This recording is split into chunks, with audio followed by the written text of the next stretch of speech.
এটা কিন্তু একটা গুপ্তপীঠ। নবমন্দির আসন।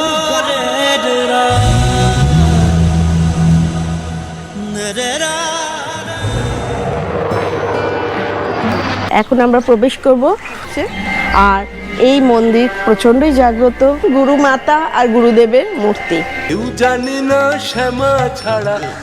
1 কোটি তুলসী পাতা দিয়ে এই যশোমাধবের মূর্তিটি প্রতিষ্ঠা করা হয়েছিল।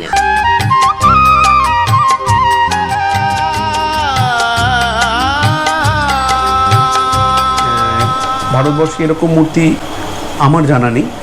নেপালে কালভৈরবের মূর্তি রয়েছে। আমাদের মন্দিরের আকারটা দেখবেন, এটি 80 ফুটে। 1986 সালে আরেকটি প্লট শ্রী মাধবরাও সিন্ধিয়াজি যখন রেলমন্ত্রী ছিলেন তখন দেন। অনেক না জানা জিনিস আজ আমরা জানতে পারলাম ওনাদের মাধ্যমে। কালভৈরবের 6 হাত, তার এক হাতে আছে খড়গ আর এক হাতে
নেমে ওখান থেকে আমরা টোটো পেয়ে গেলাম।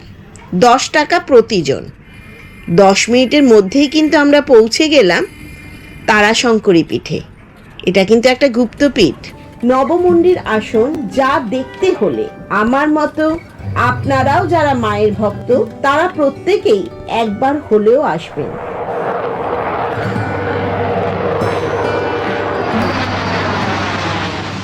এই মন্দিরের একটি বৈশিষ্ট্য হলো এই মন্দিরের উচ্চতা 80 ফুট। এর কারণ এনাদের একটি রথ আছে যা অতীতে ঢাকা শহরে যখন বেরোতো তার উচ্চতা ছিল 80 ফুট। কিন্তু বর্তমানে কলকাতার রাস্তায় এত বড় রথ চলা সম্ভব নয়। তাই এই মন্দিরটিকে যোগী মহারাজের ইচ্ছে অনুসারে এই মন্দিরটি 80 ফুট উচ্চতায় তৈরি করা হয়েছে। আমরা তারাশঙ্করী পীঠে এসে পৌঁছেছি। এখানে এই মন্দির দর্শনের টাইম হলো 8টা থেকে 12টা অবধি, আর বিকেলবেলা 4টে থেকে রাত্রি 8টা অবধি খোলা থাকে। এখন আমরা প্রবেশ করব। মায়ের কাছে যেতে গেলে মাথা নত করে যাওয়াটাই ভালো, তাই মাথা নিচু করে আমরা প্রবেশ করলাম এই গুপ্তপীঠের ভেতরে। হ্যালো ভিউয়ার্স, এখন আমরা তারাশঙ্করী পীঠে এসে দাঁড়িয়েছি। এখানে আজকে নাম কীর্তন হচ্ছে আর এই মন্দির প্রচণ্ডই জাগ্রত, যেটা শুনে আমি এসেছি এবং আমাদের যারা দর্শক আছে তাদেরকেও সবাইকে দেখানোর জন্য আপনাদের কাছে নিয়ে এসেছি।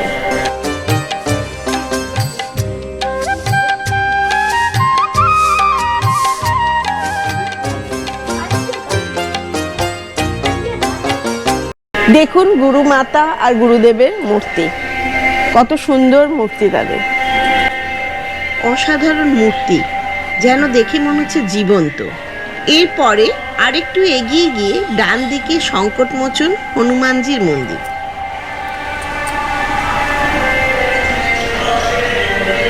চারিদিকে দৃশ্যটা সত্যিই খুব সুন্দর, আর ভেতরে নাম কীর্তন হচ্ছে, তো এগিয়ে গিয়ে দেখা যাক নাম কীর্তনটা, কত সুন্দর লাগছে পরিবেশটা। গুরু মহারাজ আর গুরু মায়ের তৈলচিত্র এখানে রয়েছে, আর সাথে এখানেই ওনার মূর্তি প্রতিষ্ঠা করা রয়েছে। এখানে কিন্তু ফটো তোলা একদমই নিষেধ। গুরুদেবের কনিষ্ঠ পুত্র পার্থবাবুর সাথে দেখা করে তার পারমিশন নিয়ে আমরা এই ভিডিওটা করতে সক্ষম হয়েছি। অমায়িক তাদের ব্যবহার। শুধু পার্থবাবুই নন, ওখানে গিয়ে গুরুদেবের একমাত্র কন্যা বেবিদির সাথেও আলাপ হলো। বেবিদি ওনার পুত্র আর স্বামীর সাথেও আমাদেরকে আলাপ করিয়ে দিলেন। এনাদের প্রত্যেকের মধ্যেই খুব আন্তরিকতা আছে। এনাদের মাধ্যমে আমরা এই মন্দিরের বিগ্রহ সম্পর্কে অনেক কিছু তথ্য জানতে পাই। তাই এই ভিডিওটা সম্পূর্ণ দেখুন, স্কিপ করলে অনেক কিছু অজানা থেকে যাবে। আর যে কথাটা বলে থাকি, লাইক, শেয়ার আর সাবস্ক্রাইব করে নেবেন, তাই না? আর ভালো লাগলে কীরকম লাগছে সেটাও জানাতে ভুলবেন না। তারপর মায়ের মন্দির। এই মন্দিরের দেয়ালে দশ মহাবিদ্যাকে দেখা যায়, যেমন মা কালী, ছিন্নমস্তা, মা ভুবনেশ্বরী এখানে রয়েছে। মায়ের দশ রূপ এখানে আমরা দেখতে পাচ্ছি। মায়ের গর্ভগৃহের কাছেই একটা হাড়িকাঠ আছে। এখানে আগে পশু বলি হতো, তবে এখন বর্তমানে এখানে ফল বলি দেয়া হয়। এখানে মা মাতঙ্গী আছেন।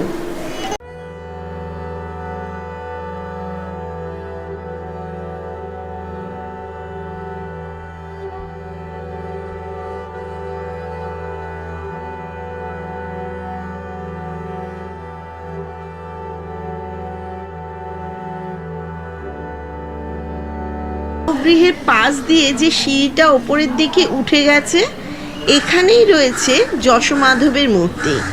1 কোটি তুলসী পাতা দিয়ে এই যশোমাধবের মূর্তিটি প্রতিষ্ঠা করা হয়েছিল। এনার প্রত্যেক দিন নিত্য পূজায় নিরামিষ ভোগ হয়। এর ওপরে রয়েছে মহাকাল কাল ভৈরবের মূর্তি। এই মন্দিরের নিয়মটা একটু বলে দিই। এই মন্দিরের নিয়ম, প্রথমে এখানে কাল ভৈরবের পুজো হয়, তারপরে তারাশঙ্করীর পুজো হয়, তারপরে যশোমাধবের পুজো হয়।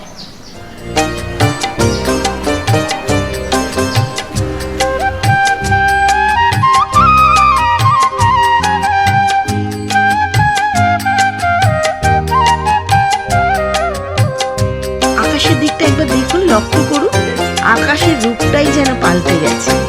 মুখে শুধু মা বলিস, মুখে শুধু মা মা বলিস, অন্তর থেকে বল মা।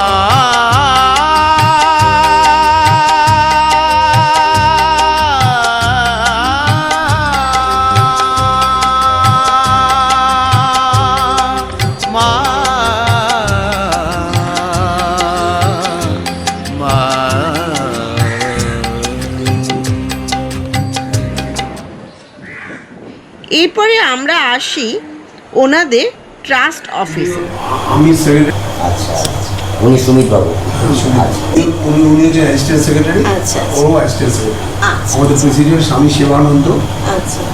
উনি এখন সন্ন্যাস গ্রহণ করে বাইরে।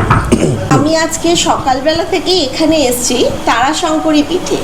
সকাল থেকে মায়ের দর্শন করলাম, প্রচণ্ড ভালো লেগেছে, পুজো দেখলাম।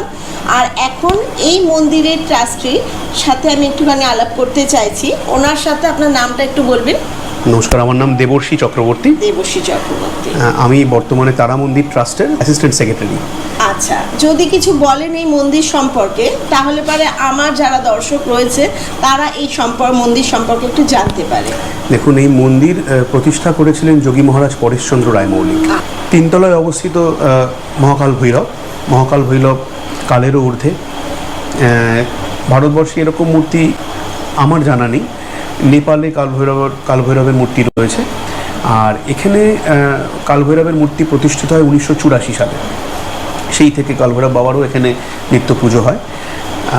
আর বর্তমানে এখন আমাদের মন্দিরের আকারটা দেখবেন এটি 80 ফুটে। তার কারণ ঢাকায় ধামরাইতে যখন রথ বেরোতো সেই রথ ছিল হচ্ছে 80 ফুটের। তো কলকাতা শহরের যেহেতু 80 ফুটের রথ বার করা সম্ভব নয়, সেহেতু এই রথ এখানে যখন বেরোয় ছোট রথ বেরোয়, কিন্তু মন্দিরটি গুরু মহারাজের, যোগী মহারাজের ইচ্ছা ছিল যে মন্দিরটি 80 ফিটের হবে। মন্দিরটি 80 ফিটের মন্দির এবং শিবলিঙ্গের আকারে মূর্তিটি ওপরে দেখবেন। এবং ওপরে, তারও ওপরে আমাদের পরম গুরুদেব শ্রী শ্রী ওঙ্কারনাথ মহারাজ, সীতারামদাস ওঙ্কারনাথজির মূর্তি ওখানে স্থাপিত হয়েছে। এখনও প্রতিষ্ঠিত আমাদের হয়নি, ওনাকে উদযাপন করা হয়নি। আগামী ওঙ্কার পঞ্চমীতে তার মূর্তি আমরা প্রতিষ্ঠা করব। সেটা কোন মাসে হবে? ওঙ্কার পঞ্চমী হয় মাঘী পূর্ণিমা, মাঘ মাসে, মাঘ মাসেই হয়। মূর্তি উদযাপন হলে পরে আমরা আসবো। আর এখানে প্রত্যেককে, আমার দর্শক যারা রয়েছেন তাদের প্রত্যেককে আমি দেখাতে পারবো। আর এই যে উৎসবে যখনই আমরা আসতে পারছি না, যদি নাও আসতে পারি, তো সুন্দর এত নিষ্ঠাভাবে এনারা পুজোগুলো করে, সেগুলো দেখলে আমি যেরকম ভালো লাগলো, আমার কাছে যেরকম ভালো লেগেছে, আমি চাই আমার দর্শকদেরও ভালো লাগবে। আর জানতে পারবে কলকাতার ভেতরে আরও কত জায়গায় কত কিছু গুপ্ত অবস্থায় আছে যেটা আমরা নিজেরাও জানি না। এখানে একটা জিনিস বলে রাখা দরকার, এই মন্দিরটি যখন প্রতিষ্ঠা হয়, আপনারা বুঝতেই পারছেন এটা রেলওয়ের জমি, রেলওয়ে কোয়ার্টার্সে মন্দিরটি অবস্থিত। সুতরাং এটা যেহেতু রেলের জমি ছিল, সেহেতু আমাদের যখন 1980 সালে বিভিন্ন রকম আমাদের এই যুদ্ধের মধ্যে দিয়ে যেতে হয়েছে, তো যোগী মহারাজের প্রথম সারির শিষ্য এখন স্বামী সেবানন্দজি পূর্বাশ্রমে, উনি অনেক যুদ্ধ করে আমাদের যে জমিটি, সেই জমিটি আমাদেরকে তখন প্রদান করেছিলেন আমাদের তৎকালীন রেলমন্ত্রী শ্রী গনি খান চৌধুরী 1984 সালে একটি প্লট। তার পরবর্তীকালে 1986 সালে আরেকটি প্লট শ্রী মাধবরাও সিন্ধিয়াজি যখন রেলমন্ত্রী ছিলেন তখন দেন। এটি তারা মন্দির ট্রাস্টকে দেওয়া হয়, তারা মন্দির ট্রাস্টের নামে এই জমিটি দেওয়া হয়। পরবর্তীকালে এই এগ্রিমেন্ট আমরা, যেহেতু এটি একটি লিজ প্রপার্টি বুঝতেই পারছেন, এটা আবার 2017 সালে সেটা আবার রিনিউ করে আগামী 30 বছরের জন্য আমাদের দেওয়া হয়েছে এবং আগামীকালে সেটা পারপেচুয়াল হয়ে যায়। তো এই হচ্ছে, এবং ভারতবর্ষের বুকে খুবই এরকম দৃষ্টান্ত আর নেই যে একটি রেলের জমিতে মন্দির প্রতিষ্ঠিত করা হয়েছে এবং স্বয়ং রেলমন্ত্রী যেখানে আমাদের ট্রাস্টকে এই জমিটি দিয়েছে। ট্রাস্টও প্রতিষ্ঠিত হয় 1984 সালে। সেই থেকেই যোগী মহারাজ পরেশচন্দ্র রায় মল্লিক এটির ফাউন্ডার প্রেসিডেন্ট ছিলেন এবং সেই থেকেই তার পরবর্তীকালে মা যোগী মাতা শ্রী অঞ্জলি রায় মল্লিকের প্রেসিডেন্ট ছিলেন। বর্তমানে এই ট্রাস্টের প্রেসিডেন্ট শ্রী সেবানন্দ সরস্বতী, উনি যোগী মহারাজের প্রথম সারির শিষ্য। পরবর্তীকালে উনি 2003 সালে সন্ন্যাস দীক্ষা নেন ডিভাইন লাইফ সোসাইটি হরিদ্বারে। তিনি এখন একজন খুব সিনিয়র মঙ্ক। উনি ব্রহ্মবিদ্যাপীঠ থেকে বেদান্ত শিক্ষা অর্জন করেছিলেন 3 বছর, যেখানে বহু সন্ন্যাসীরা এখন বেদান্ত শিক্ষা অর্জন করেছেন। উনি এখন ঋষিকেশেই অবস্থিত, আর এই মন্দিরটি এখন পরিচালনা করছে তারা মন্দির ট্রাস্ট। অনেক না জানা জিনিস আজ আমরা জানতে পারলাম ওনাদের মাধ্যমে। এর জন্য ওনাদের প্রত্যেক ট্রাস্টিকে আমাদের তরফ থেকে অসংখ্য ধন্যবাদ। প্রত্যেকের সাথেই আমি একটুখানি আলাপ করে দিতে চাইছি। আপনার নামটা একটু বলবেন? দেবপ্রসাদ চক্রবর্তী। আচ্ছা, দেবপ্রসাদ চক্রবর্তী। আপনার নাম? সুমিত গোস্বামী। সুমিত গোস্বামী। দিদি, আপনার নামটা একটু বলুন। আমার নাম বেবি চক্রবর্তী। বেবি চক্রবর্তী। দিদির সাথে আগেই আলাপ হয়ে গেছে, ওনার মুখেও শুনলাম এখানকার ইতিহাস সম্পর্কে, যেটা অজানা ছিল আমার, আমি জানতে পারলাম, খুব ভালো লেগেছে। আর মিষ্টি মেয়ে, তোমার নাম বলো? আমার নাম শ্রীজা গোস্বামী। শ্রীজা গোস্বামী, খুব মিষ্টি। কোন ক্লাসে পড়ো? ক্লাস 3 এ পড়ি। খুব ভালো লাগলো ছোট থেকেই তোমার ঠাকুরের প্রতি এতটা ইয়ে। আপনার নামটা একটু বলবেন? হ্যাঁ, সায়ন ব্যানার্জি। আপনি এখানে আগের দিনও এসেছিলাম, দেখেছিলাম, পুজোটা খুব সুন্দরভাবেই করেন, খুব ভালো লেগেছে পুজোটা। আর আমরা অনেক কিছুই জানি না, যে না জানা জিনিসগুলো আপনাদের মাধ্যমে জানতে পেরে সত্যিই খুব ভালো লাগলো। সকলে কিন্তু এখানকার সেবা, কোনো আলাদা পরিচিতি নেই। না না, নিশ্চয়ই সেবার মনোভাব নিয়ে এখানে আসি। একদম ভগবানের কাছে সেবা ছাড়া আর আছেটা কি? কাল ভৈরবের 6 হাত, তার এক হাতে আছে খড়গ, আর এক হাতে আছে ত্রিশূল, এক হাতে আছে সুরাপাত্র, আর এক হাতে সুদর্শন চক্র, এক হাতে ব্রহ্মামুণ্ড, আর এক হাতে বরাভয় মুদ্রা অবস্থায় রয়েছে।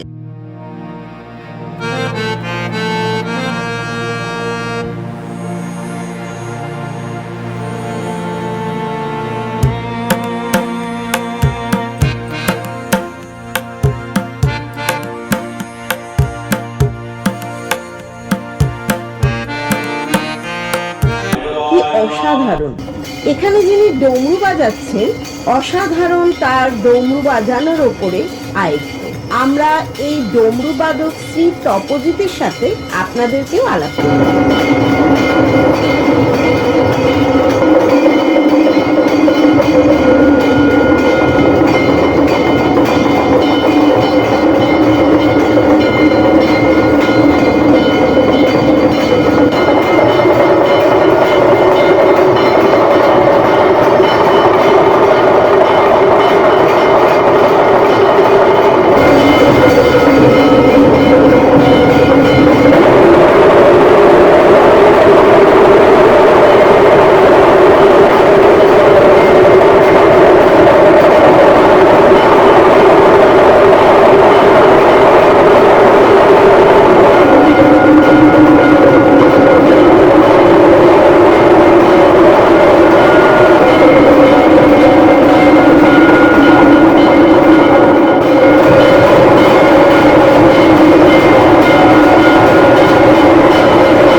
আরতি হচ্ছিল এবং ওখানে একজন অদ্ভুত প্রতিভাবান ছেলে মানে যার প্রবৃদ্ধনি আপনারা শুনছেন, তো আমি তার সাথে একটু পরিচয় করে দিতে চাই। ও খুব লজ্জা পাচ্ছে কারণ সেটা ওর বিনয়ের প্রকাশ, তবু আমি আপনাদের সাথে পরিচয় করে দিচ্ছি। দাদা, আপনার নামটা একটু কাইন্ডলি বলবেন। আমার নাম তপজিৎ ঘোষ। আপনি কি কলকাতাতেই থাকেন? হ্যাঁ, আমার এখানেই জন্ম, এখানেই সব কিছু। আচ্ছা, এখানে কত বছর আসছেন আপনি? এখানে বেশি না, আমার হঠাৎ ভগবানকে চিনতাম কিন্তু এইভাবে চেনাটা খুব অন্যরকমভাবে চেনা হয়ে গেছে। আমার একটা বন্ধুর থ্রুতে আমি এসেছিলাম। আচ্ছা, এটা কত বছর আগের ব্যাপার? বেশি না, খুব বেশি না, কয়েক মাস। তো এই ডুমরুটা আমাকে খুব আকর্ষণ করেছে, তাই ডুমরুটা আমি প্রেমে পড়ে গেছি। তাই আমি আচ্ছা, না, আপনি কি বাজাতেন আগে? না, কোনোদিন এইসব ধরিনি, কোনো দেখিনি। সত্যি এরকম ভাবে ডমরু শুনিনি, মানে আমিও শুনিনি। একটা ধুন ভুল হচ্ছে না, মানে দেখুন আমি গানের বা সব মানে তালের কিছু বুঝি না, কিন্তু একটা কানে গান শুনতে শুনতে বা একটা আওয়াজ, ভাইব্রেশন, একটা আসে যে না জিনিসটা ঠিক ছন্দে যাচ্ছে কিনা, মানে মাতাল করে দেওয়ার মতন জিনিস। Yes, exactly. আপনার নামটা আরেকবার বলুন। আমার নাম তপজিৎ। ব্যাপারটা হচ্ছে যে এটা ফোনে দেখার থেকে নিজেরা সশরীরে এসে এখানে উপলব্ধি করাটা আরো বেশি আমি মনে করি। কি কি বারে আসেন, মানে সময় পেলে কি কি বার মেনলি? আমি রেগুলারই আসি। আচ্ছা। হ্যাঁ, যদি কোনো ভগবান যদি না আটকায় আমি রেগুলারই আসি। আচ্ছা, তাহলে আমার কোনো দর্শক যদি আসে হয়তো এই টাইমে, এখন কটা বাজে? আমি এখানে আরতি 6:10 শুরু হয়। 6:10? 6টার আগেই ঢুকতে হয়। তো 6টার আগে যদি আমার কোনো পরিচিত দর্শক আসে, আপনার দেখা নিশ্চয়ই পাবে। আর আপনার নামটা, ফোন নাম্বারটা একবার বলুন। ফোন নাম্বার দরকার নেই, আমার নাম বলছি তপজিৎ ঘোষ আমার নাম। আর এখানে মহারাজদের বললে আপনার সন্ধান পাওয়া যাবে তো? হ্যাঁ, ওনারা আমার ফোন নাম্বার জানে হয়তো, কিন্তু হ্যাঁ আমি আসি রেগুলার। 6টার সময় মহাকালী আমার অ্যাড্রেস। আচ্ছা আচ্ছা, এটাই আমার ফোন নাম্বার। অনেক ধন্যবাদ, সত্যি খুব ভালো লাগলো দাদার সাথে আমার মানে আলাপ হয়ে এখানে। নমস্কার, সবাই ভালো থাকবেন এটাই আশা করি, ভগবানের কাছে প্রার্থনা করি। এই যে বাজাচ্ছি সবার মঙ্গল কামনাতেই বাজাচ্ছি। নমস্কার। থ্যাংক ইউ দাদা, অনেক ধন্যবাদ। আমরা এবার বেবিদি শ্রী শ্রী পরেশচন্দ্র রায় মৌলিকের একমাত্র কন্যা, তার সাথে একটু কথা বলবো। সন্তান হিসাবে এখানে আমরা 3 জন। আচ্ছা আচ্ছা আচ্ছা। আর এমনি বাবার অনেক ভক্ত শিষ্য, তারাই সন্তান। আচ্ছা, মা বলতেন, বাবা বলতেন তোমাদের অনেক ভাই বোন, নিশ্চয়ই সেইভাবেই চলা হয়। সেইটাই তো হয়, ধর্মগুরু থাকলে তার সন্তান তার সন্ততিরা তো বেরিয়েই যায়। নিচে তার জায়গাটার মধ্যে একটা আকর্ষণ আছে। আমি নিচে তারা মা, আচ্ছা হ্যাঁ তারা আছে, আলাদা মাঝে আকর্ষণ আছে। ভগবান বিষ্ণু, উপরে মহাকাল। মহাকাল। আচ্ছা, এটা কতদিন আগে অনেক হয়েছে? আগের, অনেক অনেক আগের। বছর। এখানে নিচে আমার ছেলে দেবর্ষী আছে। আচ্ছা, আচ্ছা। টোটাল ব্যাপারটা আপনাদের বলে দেবে, আচ্ছা। কোন সাল কি ব্যাপার, একদম টোটাল ব্যাপারটা। মন্দিরের সাধন হয় এখানে, সাধন ছাড়া মানে না, না, এটা এটা মানে অবশ্যই, তো দেখেই বোঝা যাচ্ছে। ওনার, হ্যাঁ মানে ওনার গায়ে যে কাঁটা দেওয়ার পুজোটা মতো। সকালবেলা মানে দিনে 3 বারই হয় তো। পুরোহিত আছে, আচ্ছা, ইনি আচ্ছা। মাধবের কাজ করছেন। আচ্ছা, ছোট আচ্ছা। ছোট ভাই এখন আছে, ও তারামার পুজো করছে। তারা মা পুজো করছে। আর বাকি সব মানে এখানে অনেক ব্লগার এসছে, তারা অনেক আরে ওর মাধ্যমে আমরা জেনে বললাম যে এত কাছে থেকে আমরা কিছু জানতে পারবো না, তাই জন্যই আমরাও এলাম কিছু ওনার সম্পর্কেও জানা। খুব পরিবেশটা খুব ভালো লাগলো। অকেশনগুলোতে আসলে আরো ভালো হয়। হ্যাঁ। যেমন আমাদের রথযাত্রা, আচ্ছা দুর্গা পুজো, আচ্ছা, কালী পুজো, কালী এই পুজো। বাবার জন্মদিন। আচ্ছা, বাবার জন্মদিন বাবার হয়ে জন্মদিন কত ওই কালী তারিখে? পুজোর পরই কালী পুজো। শুক্লা ত্রয়োদশীতে বাবার জন্মদিন। শুক্লা ত্রয়োদশীতে। আচ্ছা আচ্ছা, ওই দিন কি এখানে ওই উৎসব? হ্যাঁ, ওখানে উৎসব হয়। আচ্ছা আচ্ছা, আমরা গেল সপ্তাহে এসেছিলাম, আমাবস্যা ছিল আসলে ওই দিন, মায়েরও পুজো হচ্ছিল, সবাইকে তার একসাথে, হ্যাঁ প্রত্যেককে তার সবাইকে একসাথে। আচ্ছা আর চতুর্দশী।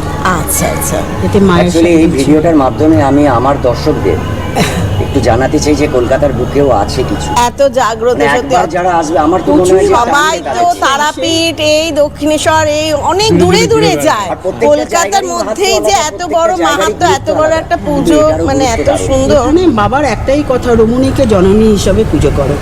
বাবার কনসেপ্ট হচ্ছে, বাবা এখানে আচ্ছা। মায়ের পুজো করে মানে আমাদের মাকে প্রতিষ্ঠা করে যে মাকে জাগিয়েছিল। যে আমাদের আচ্ছা, জাগতিক অর্থে আমরা যে যার সন্তান আমরা, হ্যাঁ, হ্যাঁ। তাকে পুজো করে বাবা বিগ্রহের পুজো করি। আচ্ছা আচ্ছা আচ্ছা আচ্ছা, বাহ, অম্বুবাচীতে মাকে স্নান করিয়ে আচ্ছা, তারপরে তারা মাকে স্নান করানো হতো। খুব সুন্দর। এখানে মায়ের রূপ যেটা আছে বিপরীত রততুরা, আচ্ছা আচ্ছা, সেটা তো সাধারণ মানুষ দেখার না না সে তো নয়, উচিত নয়, কাজে নিচের গর্ভগৃহে ঢোকা নিষেধ। নিশ্চয়। হ্যাঁ সেটা শুনেছি। মা মহামুদ্রায় বসে আছেন তো। এটা একটা মুদ্রা, ওই অবস্থায় বা আছে। আচ্ছা আচ্ছা, অখণ্ড শ্মশান ওখানে জ্বলছে, হ্যাঁ। হ্যাঁ, চতুর্দিকে শ্মশানের যে মুন্ডমালা জ্বলছে। এটাই আমাদের পরিণতি, এইটাই সে তো এটা নিশ্চয়ই চরম কিছু আমাদের, নয়। না না না, এটাই তো এটাই আমাদের আমাদের পরিণতি। তাই তো নিশ্চয়ই, খুব এটাকে ভালো একদম লাগলো। সহজভাবে বোঝাবার জন্যই ওটা। তৈরি।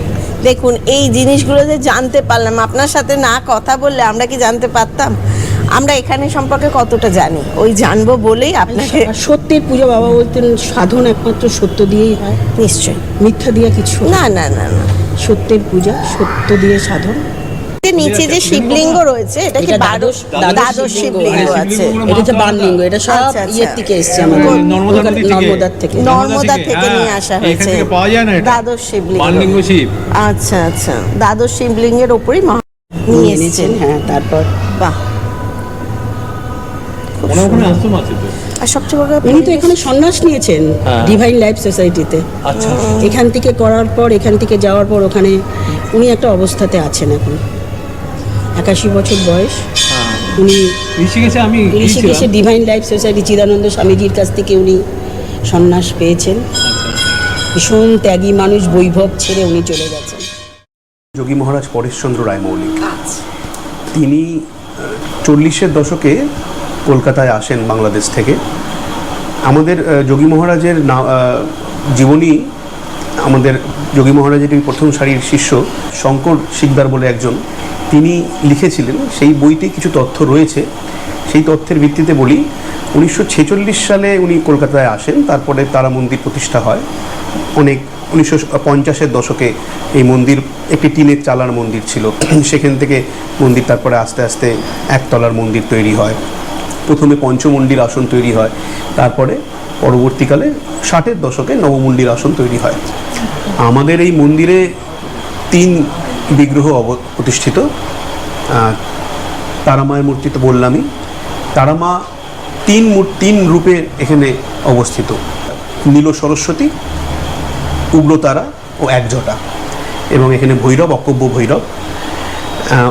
আমাদের নিচে অখণ্ড জ্যোতি জ্বলছে এবং তার কাঠ একবার যে কাঠে মৃতদেহ দাহ করা হয়েছে সেই কাঠে আবার এখানে চলে আসে। আমাদের ওদেরকে বলা আছে নিমতলা থেকে আসে, তো সেই কাঠি এখানে অখণ্ড জ্যোতি সবসময় জ্বলে গর্ভগৃহের ভিতরে। এটা একতলায় মা তারা অবস্থিত। মন্দির প্রতিষ্ঠার সময় বারাণসীর মণিকর্ণিকা মহাশ্মশান থেকে চিতার আগুন আনা হয়। এখানে তারা মাকে তারা শঙ্করী রূপে পুজো করা হয়।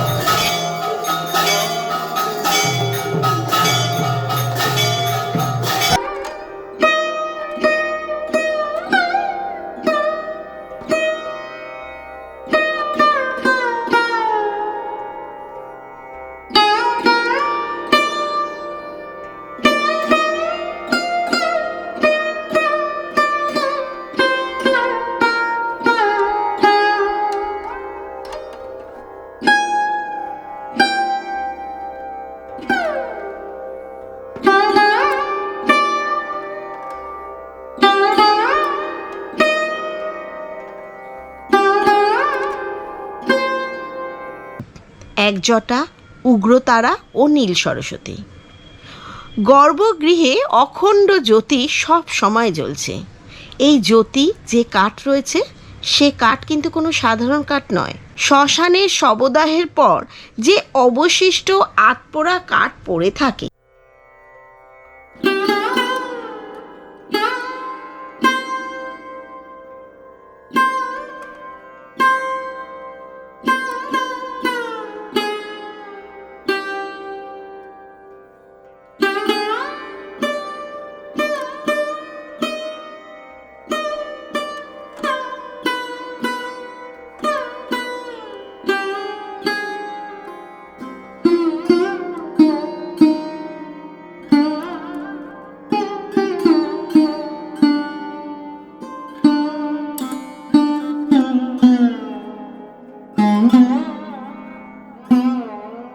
তেমনি আপনারাও চলে আসুন।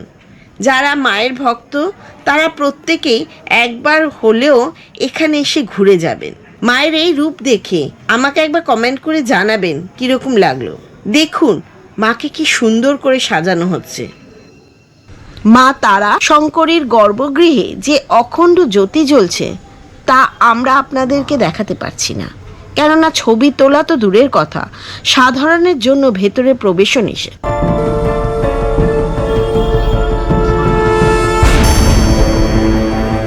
বর্তমানে এই আতপোড়া কাঠ নিয়মিত নিমতলা মহাশ্মশান থেকে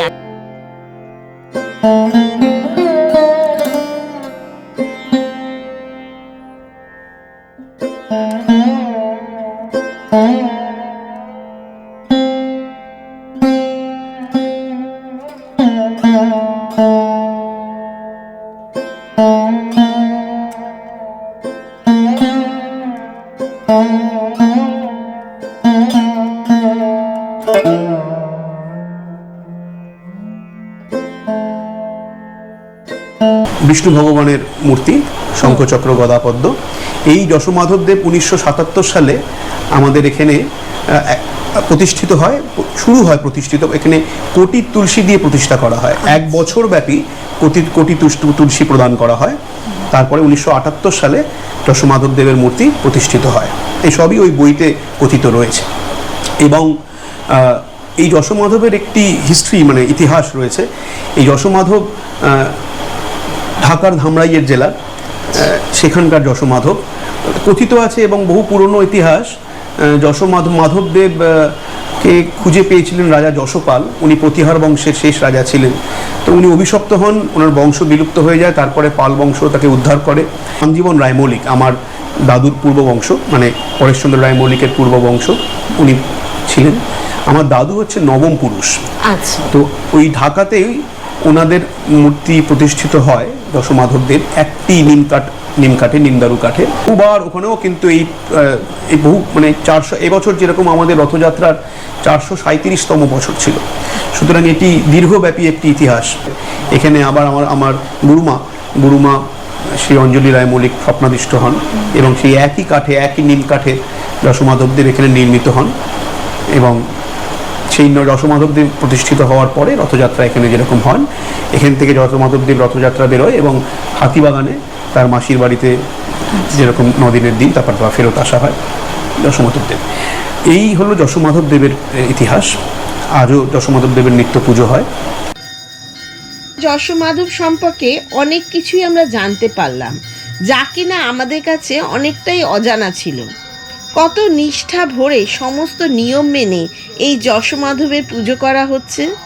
জয় যশোমাধবের জয়। श्री भगवती समेत श्री भगवते नमः। ओम सच्चिदा श्री भगवती समेत श्री भगवते नमः। ओम तत्सत्। हरि ओम।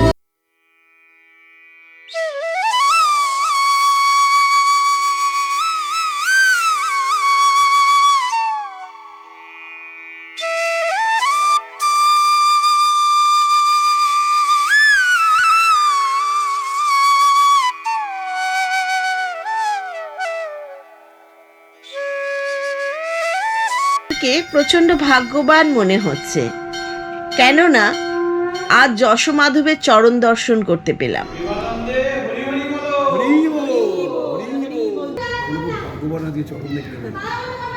সত্যি ভাগ্যবান। জয় যশোমা, জয় যশোমা।